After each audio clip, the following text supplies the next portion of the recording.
Monday through Friday at 12 p.m. Eastern Standard Time, 9 a.m. Pacific. Ray Flowers breaks it all down for you from a fantasy sports perspective.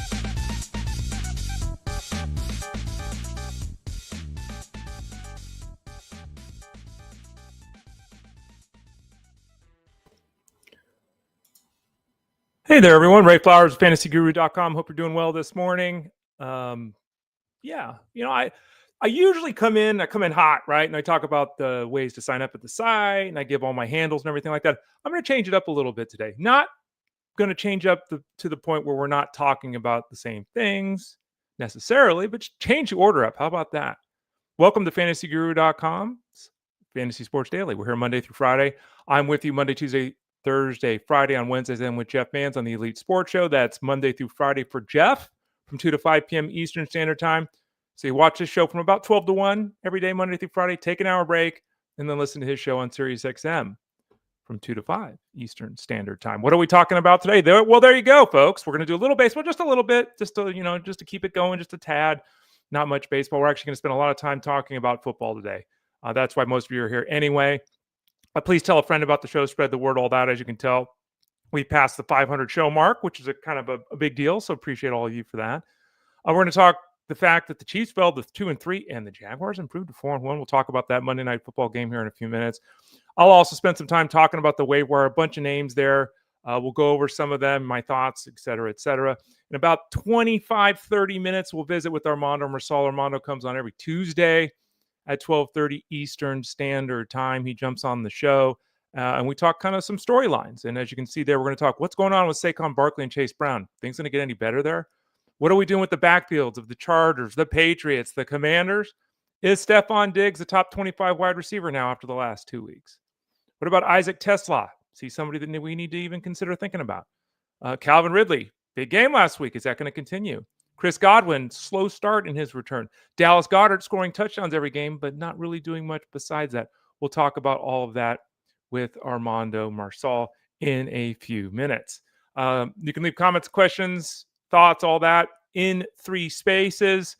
I will throw that out here at the start of the show. Those 3 spaces are youtube.com/@ElitePlusNetwork, Twitter X @FantasyGuruSite, and Facebook.com/FantasyGuruHQ. In any of those 3 places, leave a comment. We can see it during the show. We can address it, talk about it, question, that kind of thing. You can also go to fantasyguru.com and click at the top of the page on the toolbar where it says Elite Plus. Little logo there at the top of the page. Just click on that, and you can find the show cataloged in podcast form. And as you can see on the screen, whether you're listening at Pandora or Spotify or Apple Podcasts or YouTube Music, type in Fantasy Sports Daily. You should be able to find us there if you want to listen to the show as a podcast as well. Ethan B says, is there any hope for my Phillies left? I don't have the numbers in front of me, so I don't have the answer. How many teams down 2-0 have come back in a 5-game series? Because the Dodgers do lead this series 2-0. It's not looking good for the Phillies, Ethan. You never know. It's 3 games in a row, sure. But the Dodgers are built for the playoffs. They've got all these weapons. Obviously, they've got a 2-0 lead. It's not insurmountable, but it's a significant lead. And that kind of brings up the larger point with baseball. 3-game series, 5-game series, 7-game series. Like, I get the natural progression here, and I get why Major League Baseball also wanted to go from 4 divisions to expand the playoffs. I get everything that baseball has done. But you play 162 games, and your first round of the playoffs is 3 games. Like, most teams have most teams have 4 solid starting pitchers, right? In a 3-game series, you don't even get to use all your starting pitchers unless you pull them out of the bullpen. Even in this 5-game second round series, it's like, okay, you make it through the first round, and I get, again, 3, 5, 7. I get the progression. Is that really what you want? Ethan's saying the bats seem to go silent. Yeah, bats can go silent for 2 or 3 games. Absolutely. I find it very strange that we play. I mean, think about it this way. Football, you play 17 games, you get 1 playoff game. Makes sense. Roughly that same spread between regular season and playoff games would equate to like 9 or 10 game series in baseball. 9 or 10 game series in baseball is the same as a playoff game in football in terms of the percentage of games in the playoffs versus the regular season. We're talking 3 or 5 games. You've all seen this in the head-to-head. It's one of the reasons I don't love head-to-head. Why? Anything can happen in a week. Anything can happen in 3 or 4 or 5 games. So, yeah, it's going to be tough, Ethan. I was hoping the Phillies would obviously take down the Dodgers. Doesn't look like that's going to happen. We've got the Mariners and the Tigers tied 1-1. Toronto leads the Yankees 2-0. Yankees are about done, as my computer freaks out today. Yankees are about done. It looks like they're going to have to win 3 in a row here. Dodgers, again, 2-0 over the Phillies. And the Milwaukee Brewers, 2-0 over the Cubs.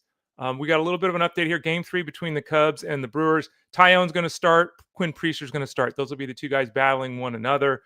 Today in the series, we've got Logan Gilbert against Jack Flaherty, and then Shane Bieber against Carlos Rodon. So some really good matchups here, as we would expect in the postseason.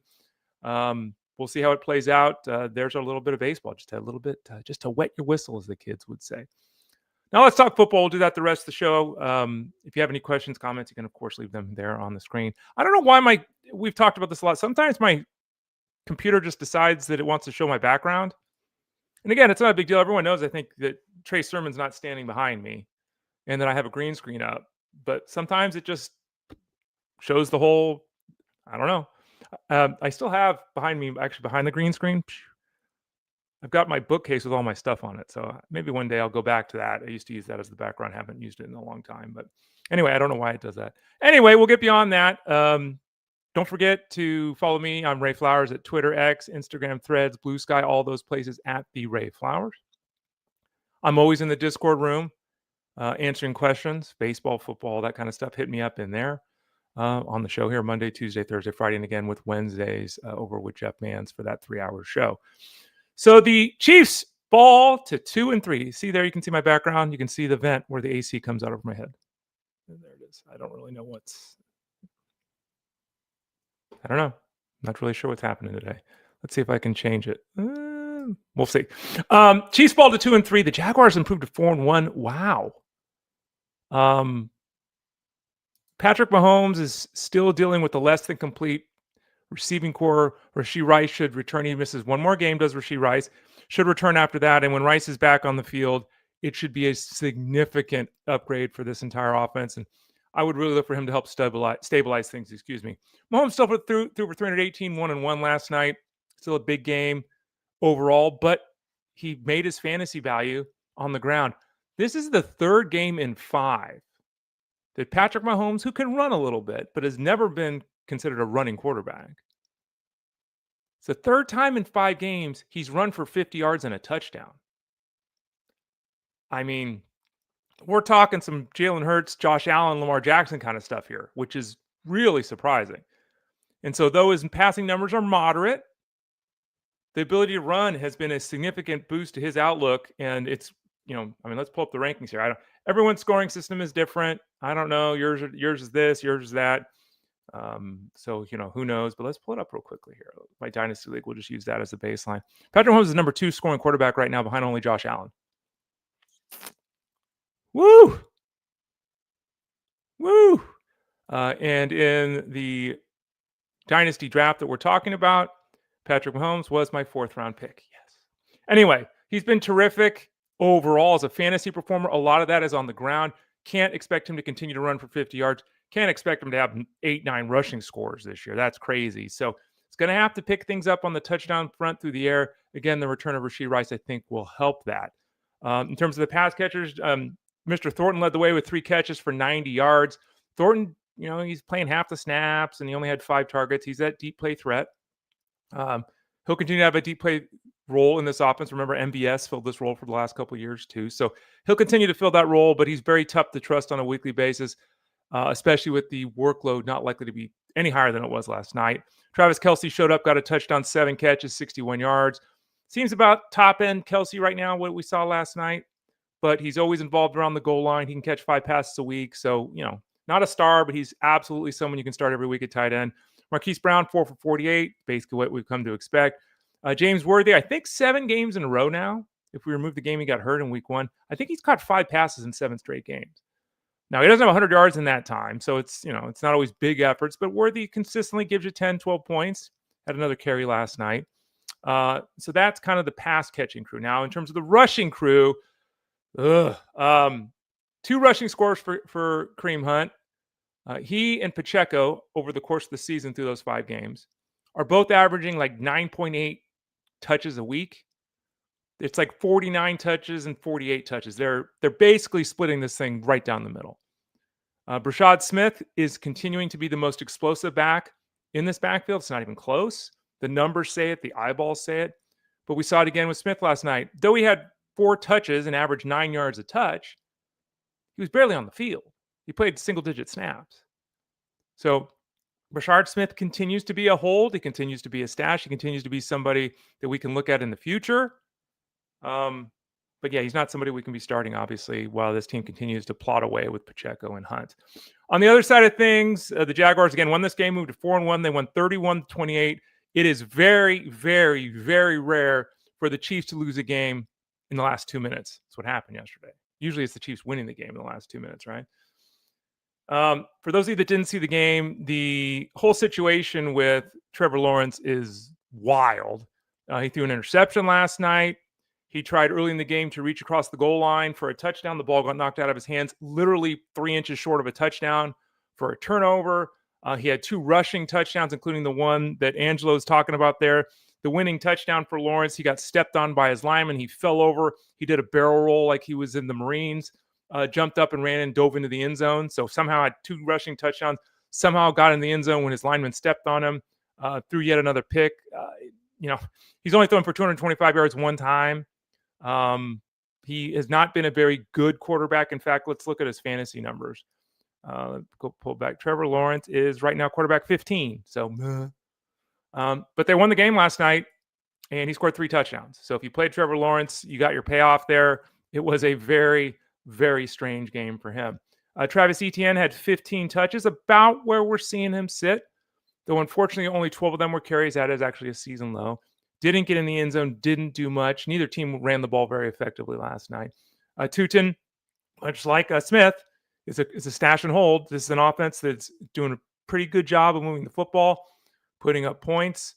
The rushing attack, despite last night, has had a lot of success this year. I think ETN's averaging like 88 yards a game or something on the ground. So hold Tootin if you have him. Pass catching. Last season, Brian Thomas averaged 5 catches for 75 yards. He averaged 5 for 75.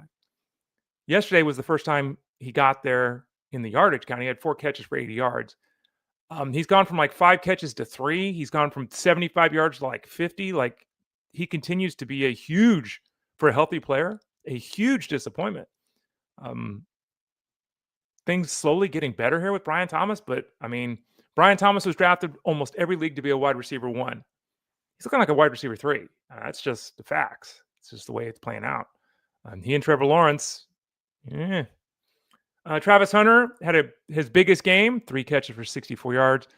Travis Hunter, again, great football player, playing a lot on defense, just not really part of the offense. 3 targets, just not, so I think we've talked this one to death. I don't think anyone's starting Hunter with any degree of confidence.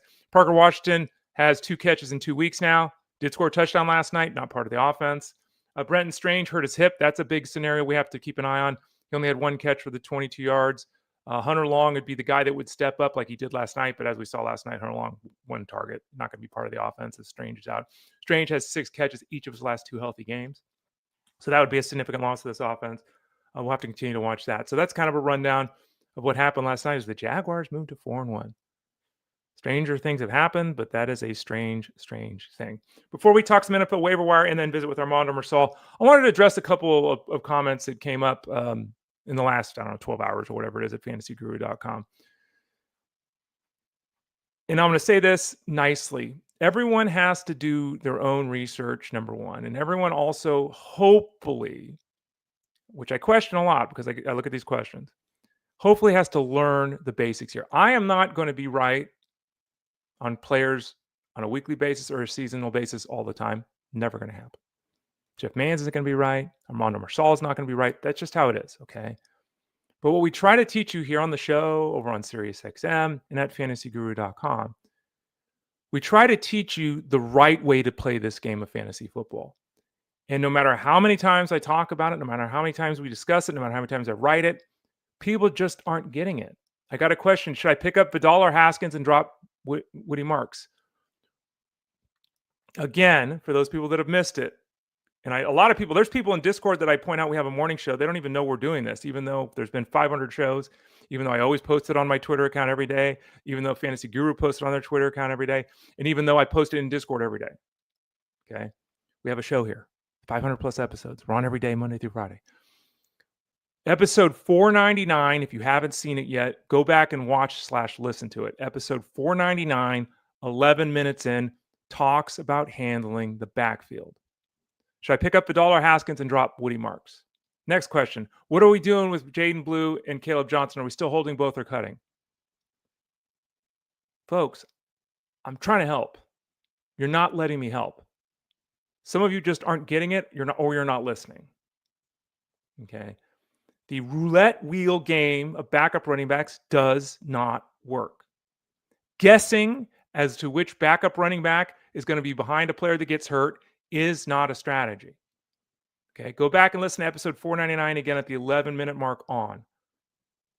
I'm trying really hard, but I'm getting very frustrated day after day after day having to answer the exact same question, which I've already answered. I've been saying this exact same thing for 10 years, and it keeps coming up every single day.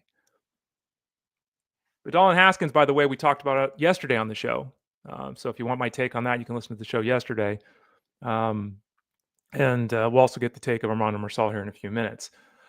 Finally, I also got this question, which is, again, not the running backs, but the same thing. I've stuck with Juwan Johnson last week, but I'm losing faith. Goedert, Njoku, Taylor, Johnson, all on the waiver wire.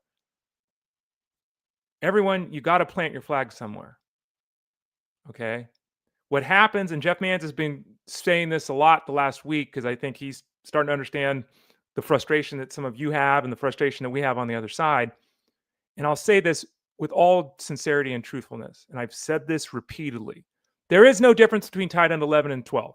There is no difference between tight end 7 and 9. There is no difference. They're the same guy. We're talking 1 point a week. We're talking half a point a week. We're talking a point and a half a week. They're the same guy. And if you do the jump, this week it's Juwan Johnson, then it's David Njoku, then it's Theo Johnson. If you do the jump, you're not going to come out ahead. You're not. Who thought Theo Johnson would score 2 touchdowns this weekend? Past weekend? No one did. Right? Who had A.J. Barner for just 2 touchdowns this past weekend? No one did. You're going to grab Johnson and Barner and then watch them catch 4 balls for 39 yards? How many times have I talked about Njoku on this show or in Discord where I said, I have Njoku. I do have Njoku in multiple leagues. Guess what? I still have Njoku in multiple leagues. I never dropped him. And he went out and caught 6 for 67 and whatever touchdown or whatever the hell he did last game. I'm trying to help you understand that maybe moving from Juwan Johnson, who we've talked about on this show, who we've discussed in depth on this show, this was always going to happen. We talked about it. Maybe Goddard's better. Go grab Goedert. But then if you grab Goedert, you've got to hold Goedert, who has 3 touchdowns in 2 games. You can't then drop Goedert next week to go pick up Mason Taylor. You can't then drop Mason Taylor in 2 weeks to pick up Theo Johnson. You can't do this. It doesn't work. So stop doing it. You're all giving yourself ulcers. And you're actually causing damage to your teams by doing the jump. It doesn't work. Take it from me, someone who's been in this industry full-time for almost 25 years now. I've seen it all. I've been in hundreds of leagues. I've answered hundreds of thousands of questions. Patience.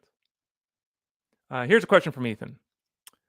What is your best advice for thin waiver pickups with one of my teams since I'm trying to not grab random backs? I promise I listen. Deep leagues, I lost Neighbors, Connor, Benson. Yeah, Connor and Tillman.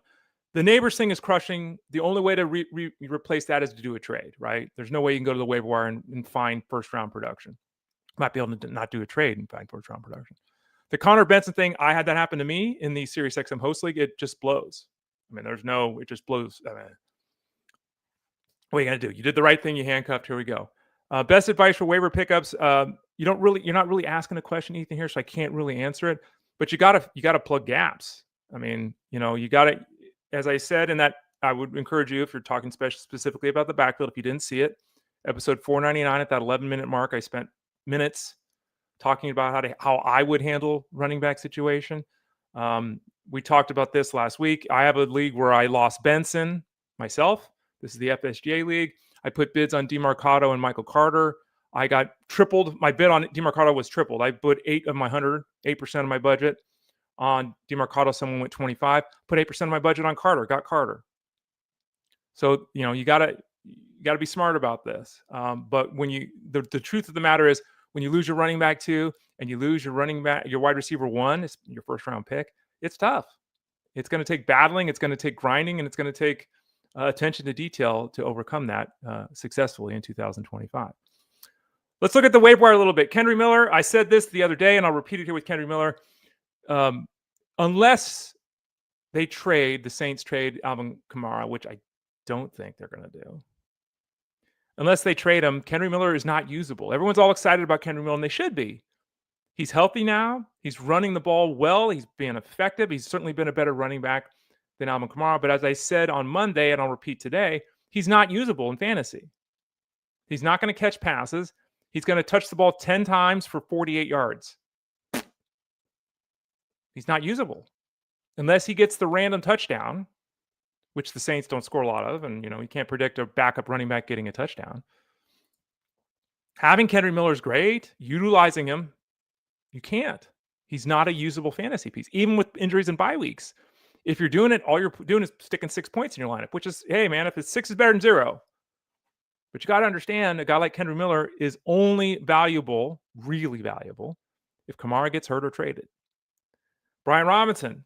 This is the scenario. Brian Robinson, again, if you have Christian McCaffrey, you're living life, you're living large, everything's great. You got to get Brian Robinson. You got to do it immediately and go do it. Go do it. Go do it. If he's on the waiver wire, make a low ball trade offer. You got to get Brian Robinson. Because again, Christian McCaffrey is going to die if the Niners keep giving the ball 25 times a game to him. He's going to die. When he does, it'll probably be a split between Robinson and Guerendo. That's my guess. But I could easily see Brian Robinson being the early down back with Guerendo being kind of that third down guy to give that element of breakaway, because Robinson doesn't break anything away. But Brian Robinson not doing anything, absolutely 100% not usable by anybody right now. Should he be on the waiver wire? The answer is really no. Ollie Gordon. I've got Ollie Gordon questions. Do I drop Ollie Gordon? Remember we talked the other day in that episode 499 about investing in the right offenses, the right schemes, all that kind of stuff. The Dolphins cannot, C-A-N-N-O-T, cannot run the football. They can't. The only hope they have of running the football is giving the ball to Achane and having him slip tackles. They can't run the football. Okay? Ollie Gordon cannot be in a starting lineup because he's not going to see the field or the football. He's worse than Kendre Miller. Right? He's not touching the football. So the people that should have Ollie Gordon are the people that have Devon Achane. Everyone else, you have a useless asset. And even if Achane were to go down, are we getting 18 PPR points a week from Gordon? No, we're not. He's not the same player. He's not dynamic. He's not going to be catching 7 passes a week. It's not going to happen. So Gordon, very minimal return here. Robinson could have a big return in that Niners offense. Gordon in the Dolphins offense, not really. Ray Davis, this is a tough one. We finally saw the touchdown streak end for James Cook. I think it was 8 games. Davis just isn't seeing the field. And I know there's some concern in some circles. If Cook goes down, a lot of people are in love with Johnson. Ray Davis is still going to be the early down back. I just realized I left my water in the other room. Shoot. Ray Davis, in my opinion, would still be the early down back. He's a pure stash. The Bills run the ball very effectively. They do not want to throw the ball 38 times a week. Ray Davis is one of those guys that if an injury does happen or were to happen to James Cook, Ray Davis is the guy you want on your team. Kendrick Bourne, when you catch 10 balls for 125 yards, whatever the hell it was with him, you're going to get interest. Remember, though, Kittle's very close to returning. We don't know when Ayuk is going to be back, but probably the first half of the season. We don't know who's going to be the quarterback for the Niners right now. Is it Jones or is it Purdy? So this whole Kendrick Bourne thing, be very cautious. Someone in your league is likely to bid aggressively to get him. Juwan Jennings has been hurt too, right? Bourne falls way behind, and he could be starting in week 7 behind Jennings, behind Ayuk, behind Pearsall, behind Kittle. He could be and then of course behind McCaffrey. So be very cautious with Kendrick Bourne this week because he might be usable for a week or two, and that very well could be it for him. Darnell Mooney, Darnell Mooney, Mooney's an interesting guy because there are moments where he has big games. There are moments where he plays all the snaps. They have no depth. Ray McLeod Cordarrelle Hodge. Like the Falcons have no depth at the wide receiver spot. But Mooney is dealing with the hamstring injury. The hope is that on the bye week last week, he improved enough to be good to go this week. Realize that, it's different when the quarterback is Kirk Cousins than when it's Michael Penix. We see this year in 3 games, 7 catches for Mooney.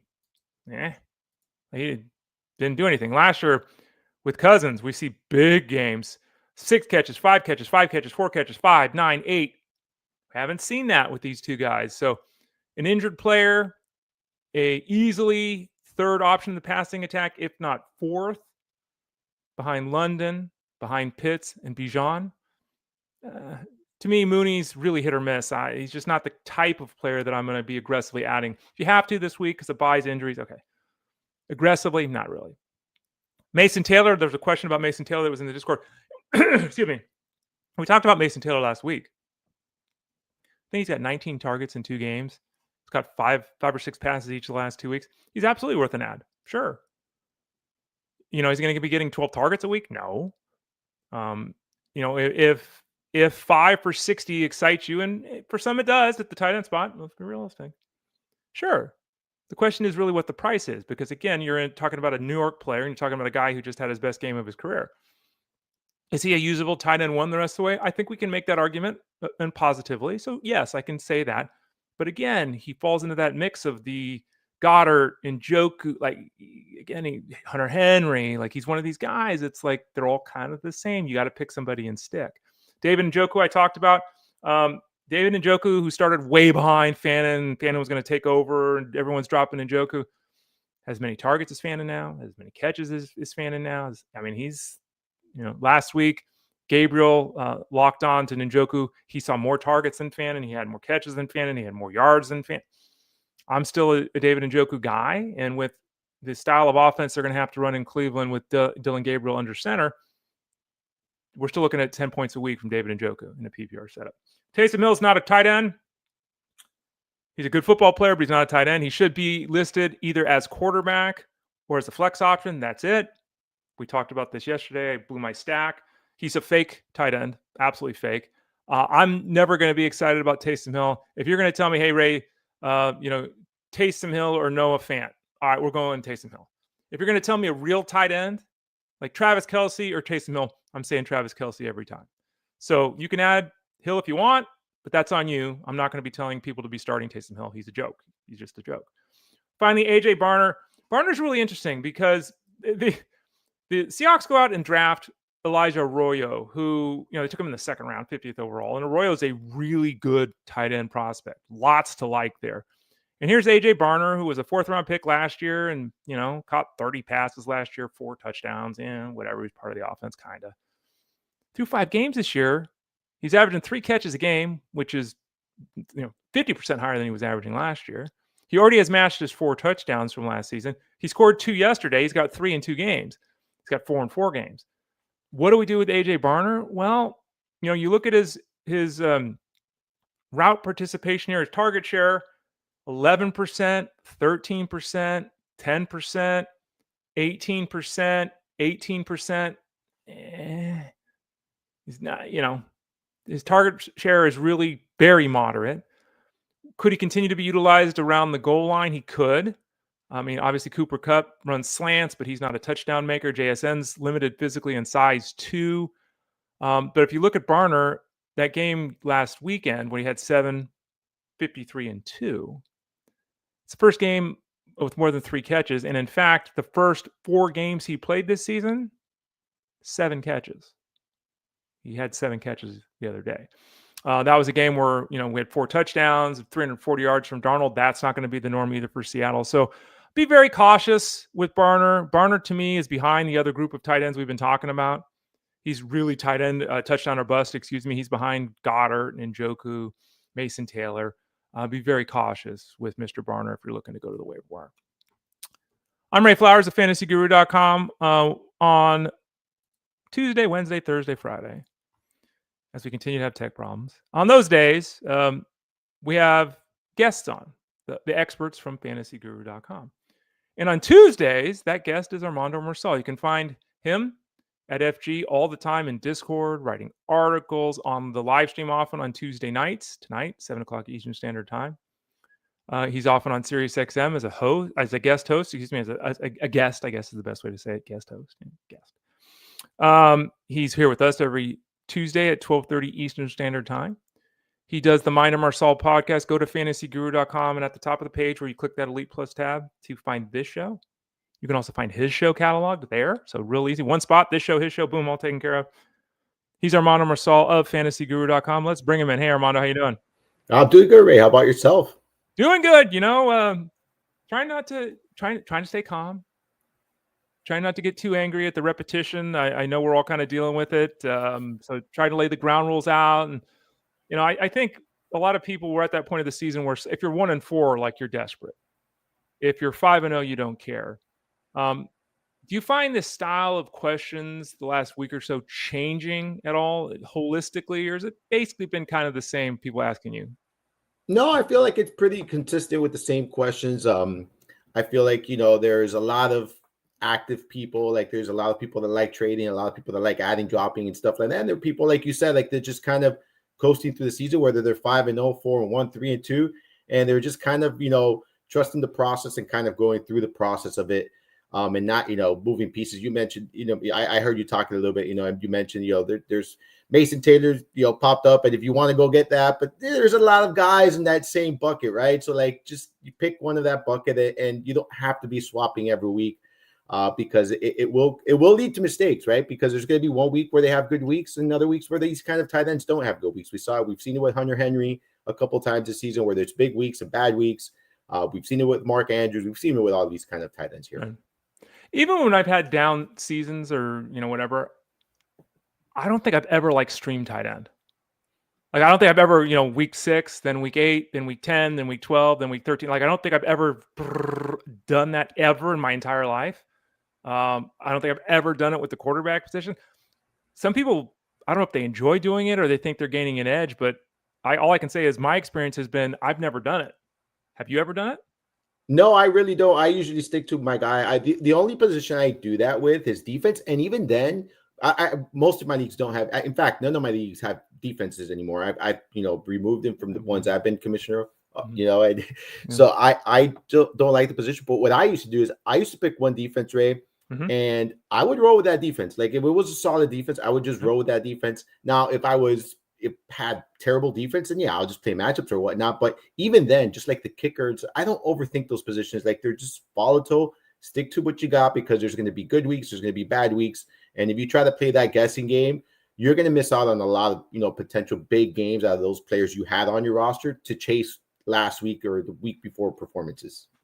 Armando Marsal of fantasyguru.com, a player that people have obviously been sticking with and have not gotten the return they were expecting is Saquon Barkley.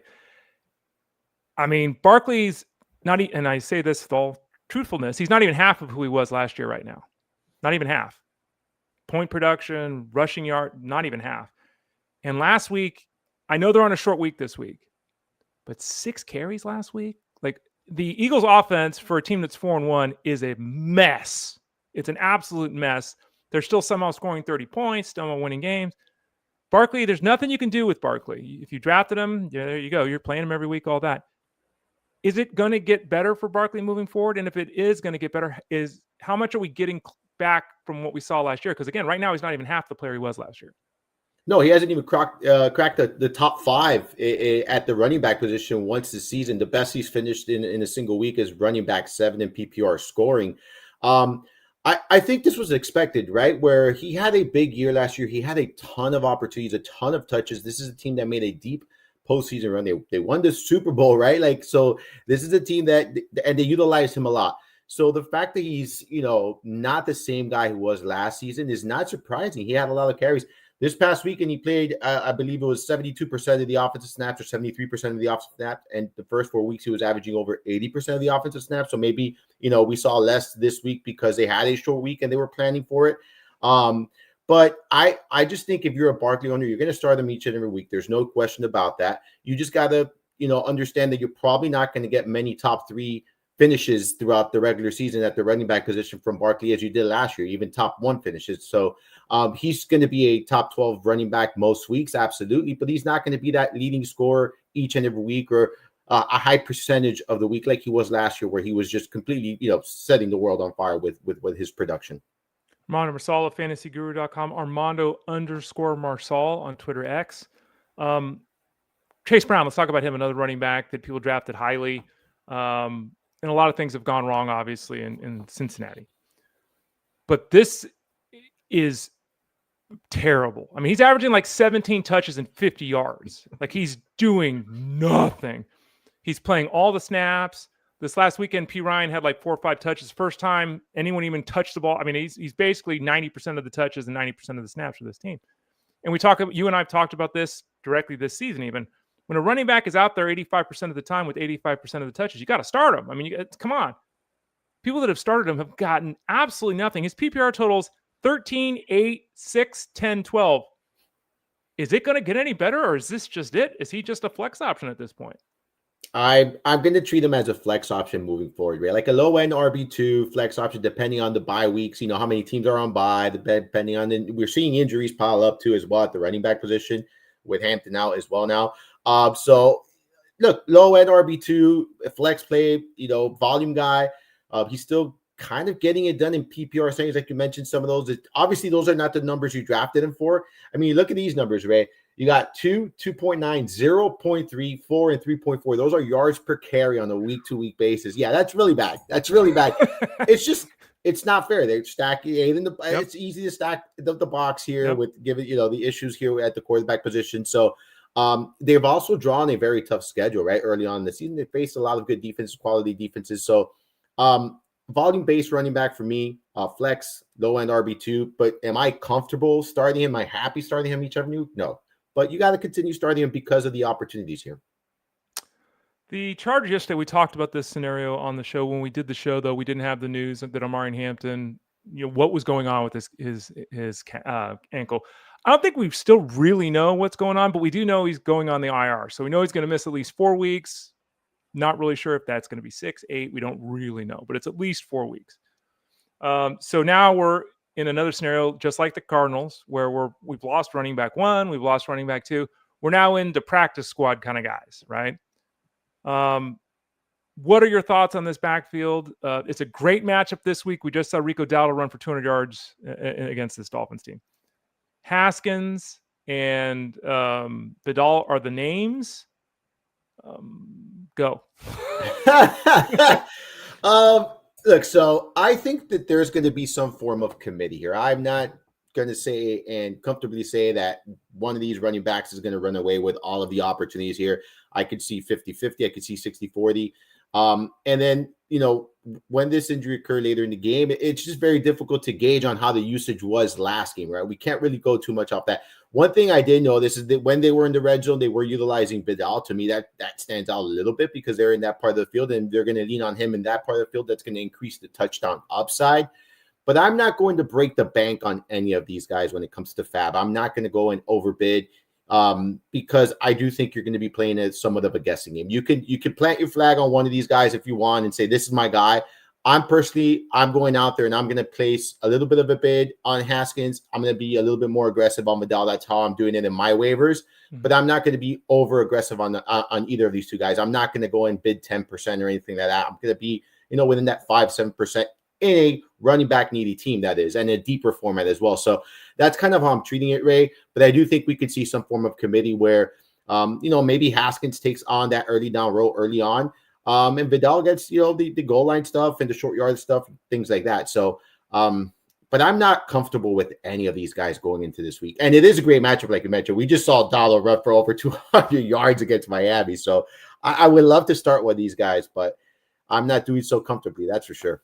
Yeah, if you look at the way that the games have unfolded, if you actually watch the Chargers games at this point, Hampton was having a lot of success breaking tackles. Like he's getting hit at or behind the line of scrimmage over and over again.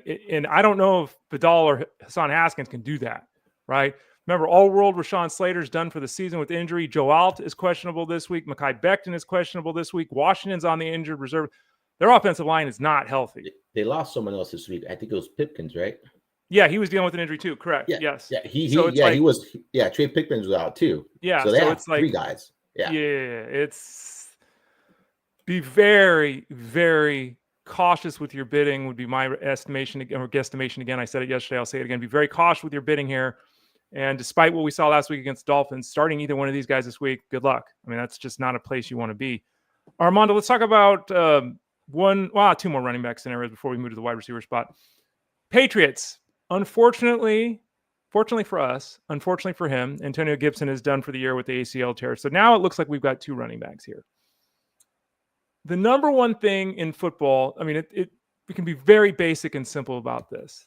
The number one thing in football that leads to wins is the takeover, turnover margin, right? You hold on to the football, you win, you turn it over, you lose. Very basic, very simple.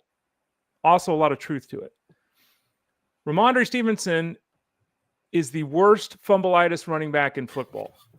It's just the way it is, right? He's fumbled the ball 3 times in 3 games. He's fumbled the ball 10 times in 20 games. 10 fumbles in 20 games. In most scenarios, and again, 3 in the last 3 games. In most scenarios, a guy that's fumbled the ball 10 times in 20 games isn't even on your team anymore. Like, it's not like it, you can't, it's impossible to do that. Yeah, Ramondre Stevenson still getting as much work as TreVeyon Henderson. They spent a 2nd-round pick on TreVeyon Henderson. This other guy's fumbling the ball every 3rd time doesn't matter. What are we doing with this backfield? I mean, 2 touchdowns last week for Stevenson. Oh, it's like, what is going on with the Patriots?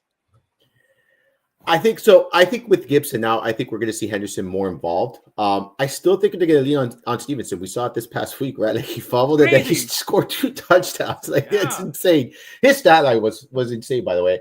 7 carries, 14 yards, 2 touchdowns, and a fumble. Like, that's ludicrous. Yeah. I do expect, though, more of a committee, right? I do think we're going to see Henderson more involved, at least 40%. I would assume there of the opportunities and maybe the snap share. Inevitably, I think he'll be their guy. I do think he's going to be their guy. But there's the problem. I know we saw a question yesterday. And I'll keep this short because I don't want to rant on here. But I saw a question trading for Henderson. If you're trading with the intent, with the need right now, there's a lot of uncertainty there, like you said, right? That's why I said I agree with you. There's a lot of uncertainty. What I expect is, yes, he's going to step into maybe a larger role, maybe a 40% snap share, maybe more opportunities here, but he's still not guaranteed that, right? We're going with expectations here. So I do expect that to happen here with Henderson. I expect him to overcome, but I'm not confident to say it's going to happen right away this week, right? We have to kind of see how they play it out. One more fumble for Stevenson, and like you said, hey, he could be packing groceries in a supermarket. No, I'm serious, because we've seen this before. What other team's going to pick him up if he's fumbling the ball every 5 times he touches it? So it is a big concern here. He's 3 fumbles, like you mentioned, in the last, 3 games. So I expect Henderson to see a larger role here, but I still think they're going to lean on Stevenson. They continue to lean on him and after the fumble, so I don't think they're going to change this upcoming week. Reminder, returning kicks in the preseason for flashy plays doesn't matter at all, because everyone's in on Henderson. Woo! We're 1/3 the way through the year. He can barely get on the field. Armando Marsal of FantasyGuru.com. One more running back situation. And this is another example of what I keep talking about, what we've all discussed, I think, in chat and on the show and everything like that. Bill, JCM, right? JCM. Everyone had to add him when the season started. Half the people that added him when the season started wanted to drop him by week 3, by week 4. People did drop him. And then he goes for 2 touchdowns and 114 yards last week. So another example of why, if you're in, you just got to be in. Don't play the roulette game here with the running back position. I did point out, or I will point out in my article that comes out on Thursday, my preview for the week, that both the touchdowns that JCM scored this week, he wasn't touched. Not a single hand was laid on him on his 2 touchdown runs. But he certainly looked like he took over the backfield last week. Did he take over the Commanders' backfield last week? Is he a confident weekly start, or is this still a little bit of a messy scenario for you? No, he got his first start of the season last week. So, like, for me, he's taken over. Like, he's taken over this backfield. He's clearly the best running back. Chris Rodriguez, like, he's a one-dimensional running back, north and south. That's it. For me, Bill, like you mentioned, look, he didn't get touched in these scores, but he was on the field for 28 of the 59 offensive snaps. So he was on the field, a larger percent of the snap. They were utilizing him early in the game. That's something we saw from them before. So I wrote that in the recap. So we saw that now for the first time this season. And when that happened, he played well, right? Over 100 yards. He had a breakout game. I think that's here to stay. Do I think the other running backs, McNichols and Chris Rodriguez, are still going to be a little bit involved? Absolutely. I'm not expecting 80% of the snap share and 80% of the opportunities here for Bill, but I do think that he's going to get upwards of 14, 15 opportunities on a weekly basis, and with that kind of opportunities, he's somebody you can easily plug in your flex, especially with injuries, especially during bye. So if you held on to him, you should be very happy with what you saw this weekend. I think that that's here to stay as far as the role. And I think moving forward, he's going to be their featured back. Let's talk about some wide receivers, Armando. Let's focus first on Steffon Diggs, going back to the Patriots. Diggs was a player that came up a lot because Jeff Mans in particular was very pro Diggs this year. So a lot of guru folks drafted Diggs. Then everyone hated Diggs. I answered numerous questions about people wanting to drop Diggs. And I said, look, slow start or not, I'm not dropping him. This was like in week 4. I'm not dropping him before he plays the Bills in 2 weeks. I'm not, because I know it's a revenge game and it's going to happen. Well, the last 2 weeks now, 6 catches for 100 yards each time. Now, those of you that drop Diggs, and I've seen a couple people in Discord say, damn it, I blew it. Yeah, you blew it by dropping Diggs, playing the game that we usually talk about with the running backs, playing the game with the wide receivers. The real question now is, who is Diggs moving forward? Because this offense with Drake May's done a very good job this season. Last 2 weeks, Diggs has been the Diggs of the Bills days. Is he going to be the Bills Diggs the rest of the season? I think we forget, injuries, right? Like it takes time to recover.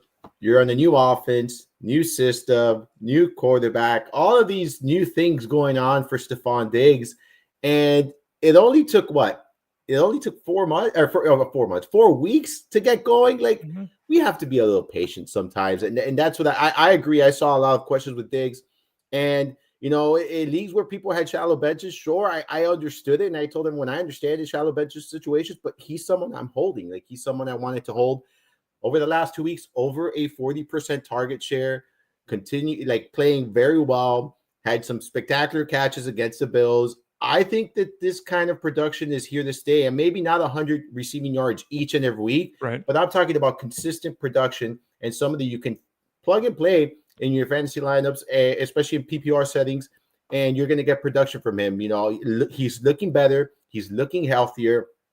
And the chemistry between him and May looks to be building and getting better. You mentioned May's playing some really good football. He played a really good game against the Bills there. And I think this offense is going to continue to improve each and every week as they continue to gel and continue to feel comfortable with each other here. So I'm very excited. If you held Diggs, I have him in one of my leagues. I haven't started him all season. I'll be 100% honest with you, just because of how deep I am at the receiver position. But now I'm happy that I have him there, and I can maybe move some pieces to help out other parts of my roster. So I think this is here to stay, Ray. Let's talk some Lions football. The Lions just scoring 30 points every game. The offense is working. Oddly enough, Jahmyr Gibbs is actually, but the offense is really working. Now, on the wide receiver grouping, Khalif Raymond is hurt. He hurt his neck last week, so his status is uncertain. Jameson Williams is out there all the time doing absolutely nothing. He's not getting looks. He's not producing or whatever. And then you've got Isaac TeSlaa, who is the youngster that everyone loves because he's catching one-handed passes and all of that. He's 6'4", 215. He, in theory, is the replacement for Jameson Williams if they wanted to ever make that switch at some point. Is he someone to, is there an interest? Is there a reason to grab him off waivers this week? I mean, he scored last week. Again, he saw his largest snap share. He saw his largest route participation because of the injury to Raymond. Any meat on the bone, if they say right now with Isaac TeSlaa, or is it too early in the season? I don't think there's enough meat on the bone here. I think in very deep leagues, maybe you can make a case, right? He has 3 receptions on the season, 2 touchdowns. So he hasn't had a game with more than 2 targets, and he's only had 2 targets in 1 game. Outside of that, it's been 1 or 0. I think there needs to be an injury in this offense. Another injury, maybe Jameson Williams, or something like that, where we can see TeSlaa a little bit more involved. But outside of very deep leagues, where you have deep benches and things like that, I'm probably not going to be, going out there and getting him, even trying to be proactive. It has to be very deep leagues at this point, because I just don't see his role increasing all that much in the upcoming weeks. Calvin Ridley's got a lot of similarity to Diggs in the sense that a veteran player that's been very productive at times, but a guy that hasn't lived up to expectations this season. Obviously, Cam Ward and the offense has struggled overall, they've struggled through the air. Some big plays, big throws last week from Ward, including to Ridley late in that game. Ridley has his first real standout effort. If you look at Ridley's air yard rate, his target rate this season, basically exactly the same as the last 2 years, but there hasn't been any production other than the last game. Ridley, confidence level, because again, he's on a roster. He should be. If he wasn't, he's obviously going to be on roster now. Confidence level that we're going to get, 12 points a week out of him. He might average 12 PPR points at the end of the season, but if it's 18 one week and 4 the next, that doesn't do us a lot of good. Yeah, I'm not overly confident that he's going to, produce consistent numbers moving forward. I do think this is a good sign, right? Like, because this is, again, we're talking about chemistry. This is a new quarterback, a rookie quarterback. The target share has been there, right? You mentioned it, 32%, 23%, 21%, 13%, 27%. That's by game right there for Calvin Ridley. So the opportunities have been here. He's had at least 7 targets in all but 1 game this season. So it's just a matter of efficiency and production, and we just haven't seen it. Maybe this is a sign of things to come. I'm not confident enough to say that, yes, I expect consistent production. I think there's going to be a lot of volatility. I think there's going to be weeks like we saw this week. I think there's going to be frustrating weeks like we've seen, earlier in the season. But I think that the opportunities will continue to be there. So maybe you might not be comfortable starting him every week. But like you said, you don't have 7, 8, 9 targets on the waivers like that. Like you don't have that kind of. So that's the kind of receiver maybe you don't necessarily want to start every week, but you definitely keep around, because in a bye week or in a bind or in a situation where, last minute scratch, you can easily plug him in and play, because you know that the opportunities are going to be there. So I hope it's a sign of things to come, but I'm not confident yet that it will be. Marsal joins us every Tuesday at 12:30 Eastern Standard Time. We should go about a half hour with him. We'll talk about some of your questions here in a moment, but a couple other guys to get to before that. Chris Godwin, kind of like the Steffon Diggs. Like, he comes back and everyone's like, okay, here's going to go. And it didn't happen in week 1 for him. It didn't happen in week 2 for him. He's only played 2 games coming off a significant injury. There were a lot of reports 3 months ago that he wasn't even going to be active until like week 6 or 7, right? So where are we at with Chris Godwin? Really disappointing, especially with Mike Evans out the last 2 weeks. But is there hope for Chris Godwin moving forward? Full disclosure, if anyone asks me if I'm a Chris Godwin drop question, will be ignored. It will be ignored. Ray, we're not dropping Chris Godwin, Ray. We cannot be doing that. Look, he's coming off of an injury. It could take some time. It could take a month before he gets fully going. We don't even know if they rushed him back because Mike Evans got hurt. We don't know what really truly happened there, right? So, like, for me, I'm being patient with Chris Godwin. I'm viewing him as a wide receiver 4 right now, like flex option with tempered expectations, because I understand that he's returned from an injury. It's going to take time. The speed of the game is different. So, and if I don't need to start him, I won't. I'd be okay with leaving those points on the bench if I have other options that I feel more comfortable with, right? So for me, he's a hold. You don't necessarily have to start him, but if you do, you should view him as a flex, wide receiver 4/flex option, and just temper expectations, because, I do think it's only a matter of time before he gets going. But it could be 2, 3, 4, 5, 6 weeks, and you just have to be patient with someone like Chris Godwin. Dallas Goedert, the final guy to talk about as we discuss tight ends here. His name came up earlier in the show too. He's got 4 touchdowns in 3 games. Here we go, right? Now, he's already missed a game with injury this year. He's had a lot of missed games through the years with injuries. He has 0, let me say this very clearly, 0 games this season of 45 yards. Not 105 yards, 45 yards. 0 games of 45 yards. He's living on the touchdown, which again is what a lot of tight ends do. Who is Goedert moving forward? Is he one of these tight ends? It's tight end 3 to 6. Is he tight end 8 to 12? Is he a tight end 2? Where does he fit for you? I mean, even though he's scored, like you mentioned, even though he has scored at least 1 touchdown in all but 1 game, he's finished as a top 9 tight end just once. Like, he's been 14, 10, 1, 16. Like, he's that 8 to 12, I think, weekly guy. This is the way I view Goedert. If you drafted him, you're happy with the results so far, and you continue to plug away and plug him in, just understand that when he doesn't score, he's going to give you a pretty, give you a floor week, which is probably going to consist of, maybe 4 to 5 points, maybe. So that's who he is. I don't think he's a top 5 tight end. I don't think these touchdowns are here to stay.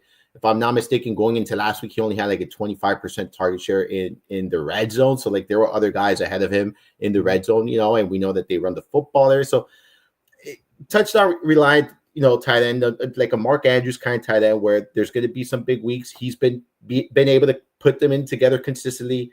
But touchdowns are volatile, Ray. So tight end 8 to 12 is where I would view Goddard. Marsal of fantasyguru.com. Let's look at a couple comments here in the old chat room. Slim Shady, Travis Henry. I'm assuming that's Travis Hunter. Hunter, Ridley, and Dobbs were all dropped last week. Would you add any of them in a 3 wide receiver league over Wendell Robinson or Malik Washington? Again, let's be very clear about this. Wendell Robinson is who he is.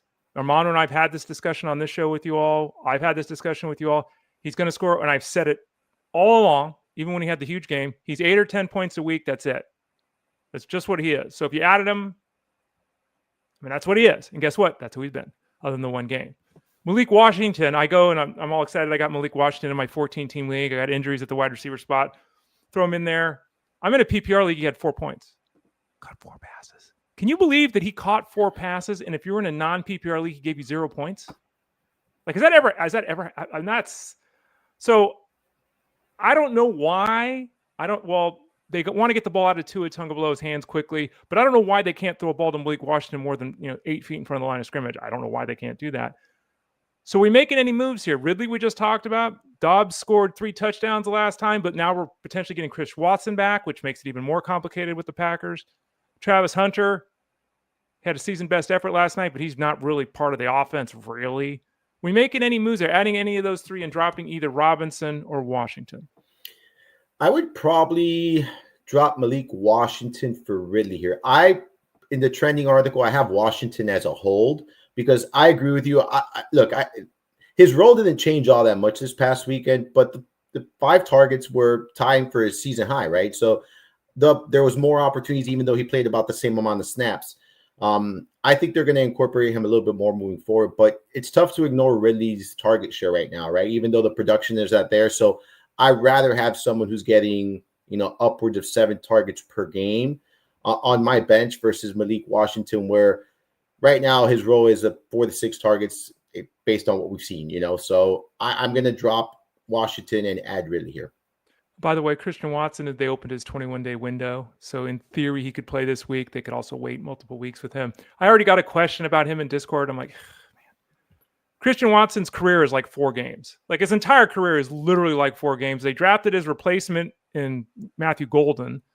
So now it's going to be Golden, Dobbs, Wicks, Watson, Reed when he gets back. Like, no. Are you in the same boat? It's just like, who the hell? No one. And I don't want to give people bad advice. And the answer is there's going to be 5 or 6 guys that are going to get targets each week at that wide receiver spot.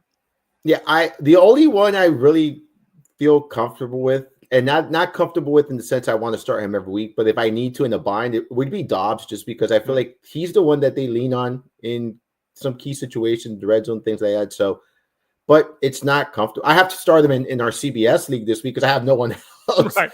I'm also starting Wendell Robinson. That just shows you the state of my roster, ladies and gentlemen. You think your roster's bad? No, it's a deep league, though. People don't understand that. It's a very deep league. And full disclosure, I had some family issues, so I didn't actually draft this team. There are players on this team I would have never drafted. But, like my starting lineup as of right now is Isaiah Bond, Tootin, and Io Manor. Like those 3 guys are in my starting lineup. I've got Pearsall hurt, Tracy's hurt, Loveland's hurt, Ayuk is hurt. Like it's bad. We all have one league like that, right? I think we all do. What's my team? I'm 2-3, which is not terrible given all that situation. Ethan's got a question here. Will Shipley this week. You had Will Shipley? I have to start Will Shipley. I'm not proud of this. I'm not proud of this. I'm not proud of it either. Are you 2? What's your record in that league? 4-1. Oh wow! See that? I'm 2-3, so I'm just really struggling. Ethan's got a question. We're doing this one and done thing, the man's league. So a lot of people, it's kind of the newer thing. I saw a person in our industry say, "Hey, we should do this," and it's like we've been doing this for years. One and done setup, for those people that don't know, is that you can use a player one time and then that's it. So you set a completely new lineup every week of the season. But if you use Christian McCaffrey, you can never use him again. So there's always that battle of, do I play injury-prone guys that are healthy now? Do I completely focus on the matchup, like Jalen Tolbert. I think I might have used Jalen Tolbert last week because I thought he was going to be the wide receiver 2 on this team, and Florno was the one that went wild. So Ethan's got a question about the one and done lineup, setting that lineup. Is it more similar to a GPP scenario in DFS, a cash game scenario in DFS, or is it something completely different? How do you, Armando, go about setting a lineup in one and done scenarios?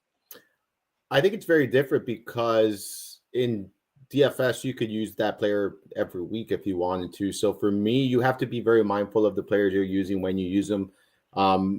Pick your spots wisely. Like something maybe you can do is target specific defenses with running backs. And then that way, you're probably not going to utilize the same player multiple times. I think Bengals are a defense you could target. Miami's run defense is one you can target. Like I would target specific, defensive specific matchups throughout the season. And then just obviously you want some of the heavy hitters as well within that lineup. But I think if you focus on targeting specific defenses, specific, matchups and things like that, you would find a situation where you're not using the same players each and every week. Armando Marsal of fantasyguru.com. Robin T's got a final question being snuck in here with me. Thoughts on Mason Taylor and his targets the past few weeks? They've been sticking with Ertz up to this point. Robin, we've actually both talked about Mason Taylor on the show. If you missed it, you can always rewind the app or the video or whatever. Ertz, let's talk about him because we haven't talked about him. Ertz has basically been the same guy he was last year. Very uneven week to week, though. He's kind of in that touchdown or bust zone for the tight end, like so many of them are. Ertz, I'll put it to you this way: Ertz or Goedert? Ertz or Goedert? Who would you rather have, and Ertz or Taylor, to answer Robin's question? I would rather have Goedert over Ertz, and I would say Mason Taylor over Ertz as well, but I feel like you're much closer, right? Like I don't want to say that they all fall in the exact same bucket, but they're right there, right? So you saw Ertz starting the season with 5-8, targets, and then it went 3-4, like 1 last week. Mason Taylor's roles increasing, but a lot of his production last week and targets came when this game was out of reach, like down the stretch when they were just throwing the ball. You have to be mindful of that. His role has increased. I'll go with Taylor. So I'll put Goedert, Mason Taylor, Zach Ertz, but I do feel like they're very similar, not that far apart from each other. Just don't be switching them every other week. That's the thing, Ray. And everyone wants to do it. I would pick one of these guys, and that's it. Like, don't go back to the waivers. Robin, whoever today you make that decision, right? Today you say, today is the day I make this decision. You make that decision, and Robin, you stick with that decision moving forward, and that's it. It's going to be great. Trust me, it's going to be whatever decision you make, it's going to be great. The positivity. One of us has to be positive, and it's always Armando Marsal. He joins us every Tuesday at about 12:30 Eastern Standard Time. We go about 30 minutes with Armando, and we did it again today. Don't forget to go to FG, click that Elite Plus tab at the top of the page if you want to find this show and all the past episodes. And you can find Armando's podcast and all his past episodes. What do you got cooking this week for the old podcast, Armando? Yeah, so there will be one drop this afternoon. We'll recapping the entire week. Then Friday, another one will come out with the DFS breakdown for the week. And then Tuesday, 7 p.m. Eastern, myself, Russell, and Tyler Beaker will be on the live stream there. Roster Coach, we usually do, quick 10, 15 minutes, kind of giving thoughts, waivers, and stuff like that. And then we spend the rest of the evening answering all kinds of questions. So make sure you join us, and we break it down. We give the thought process, kind of lengthy answers with these questions. And then even if you don't have the same question, you might have something similar that these kind of breakdowns are helpful. So you got that. Then obviously the staff picks, the red zone report, the usage and snap breakdowns. That can all be found as well. So, and we also got, I'm going to let the cat out of the hat. We got some NBA content this week coming out, guys. I got some things we're going to be posting. I did not write it. Justin Fetcherman and Scott Bonder did, but we're going to be getting some NBA content on the site with NBA right around the corner. So make sure you're checking all of that out over there at fantasyguru.com. Let me check that. I haven't even looked. Is the MVP it's not up yet, Ray. It's not up yet. Not up yet. Okay, we'll talk about it. We'll be up very soon. Okay. We'll be up. So keep an eye out for that NBA content that's dropping this week. Yeah, the MVP plan, by the way, includes like 7 different sports. So we'll talk about that, including basketball and hockey. We'll talk about that when we get closer to it.